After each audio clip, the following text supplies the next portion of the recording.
안녕하십니까. 하늘비전교회 정원화 목사입니다. 오늘 말씀 제목은 하나님의 은혜의 선물, 본문은 에베소서 3장 7절.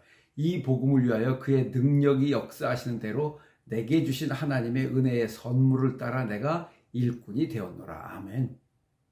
우리 인생의 가장 큰 선물은 구원이죠. 구원의 은혜를 아는 만큼 감사하며 살게 됩니다. 우리는 은혜의 선물을 왜 주셨는지 사실 모르죠. 사람들은 선물이 내 마음에 들면 좋아하고 안 들면 싫어하고, 이게 현실이죠. 하나님의 은혜는 예수 그리스도십니다. 이사야 53장 6절, 우리는 다 양 같아서 그릇 행하여 각기 제 길로 갔거늘 여호와께서는 우리 모두의 죄악을 그에게 담당시키셨도다. 아멘. 그 사실을 내가 알고 믿게 되면 감사한 거 너무 당연한 겁니다. 겸손한 것도 당연한 겁니다. 우리는 살면서 얼마나 감사하며 살고 있는지, 무엇까지 감사하며 살고 있는지 좀 생각해야 할 필요가 있습니다.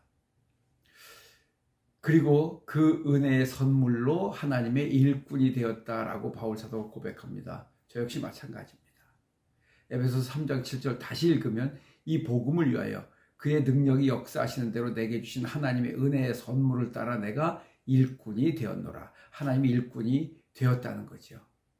은혜의 선물을 주셨는데 알고 보니까 그게 하나님의 일꾼이라는 것입니다. 그리고 구체적으로 복음의 일꾼을 말합니다.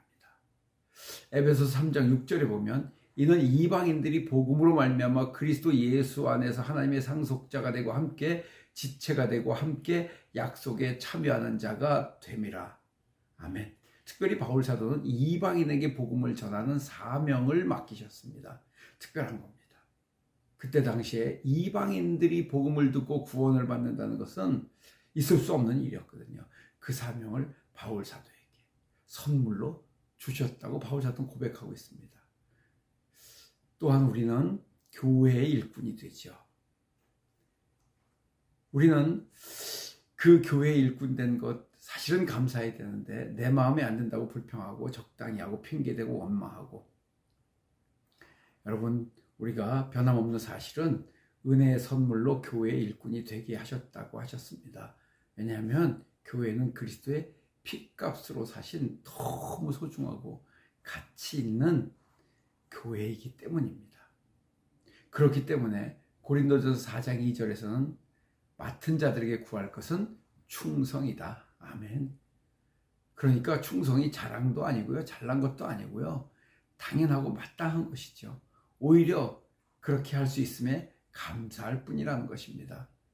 그리고 또 한편으로 충성하지 못하는 것이 죄송할 뿐이죠. 여러분들은 어떻습니까? 그리고 거기에 더 하여서 디모데전서 1장 12절 말씀을 보면 나를 능하게 하신 그리스도 예수 우리 주께 내가 감사함은 나를 충성되이 여겨 내게 직분을 맡기셨다. 바울 사도의 고백입니다.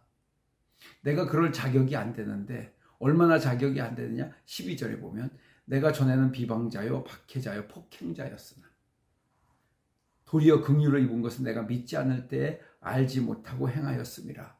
그런데도 우리를 충성되이 여기셔서 자격이 없음에도 불구하고 은혜의 선물로 복음의 일꾼, 교회의 일꾼이라는 직분을 주신 것이죠. 특별히 교회는 정말 에베소서 1장 22절 말씀을 보면 놀라지 않을 수 없습니다. 또 만물을 그의 발 아래 복종하게 하시고 그를 만물 위에 교회의 머리로 삼으셨느니라. 교회는 그의 몸이니 만물 안에서 만물을 충만케 하시는 이의 충만함이니라. 여러분, 이 말을 되새겨보세요. 교회는 어마어마한 곳입니다. 하나님의 놀라운 은혜가 이 땅에 임할 때 교회를 통해서, 그래서 교회가 세상을 변화시키고 충만케 하고 세상을 구원하는 그러한 곳이 교회인 것이죠. 그 은혜의 선물로 우리에게 교회의 일꾼 되게 하셨다는 것입니다. 맡은 일은 다 다르지만 우리는 교회의 일꾼이라는 것을 분명하게 말씀하고 있습니다. 그리고 마지막으로 오직 하나님의 영원부터 정하신 뜻대로 행하신다 했습니다. 그렇습니다.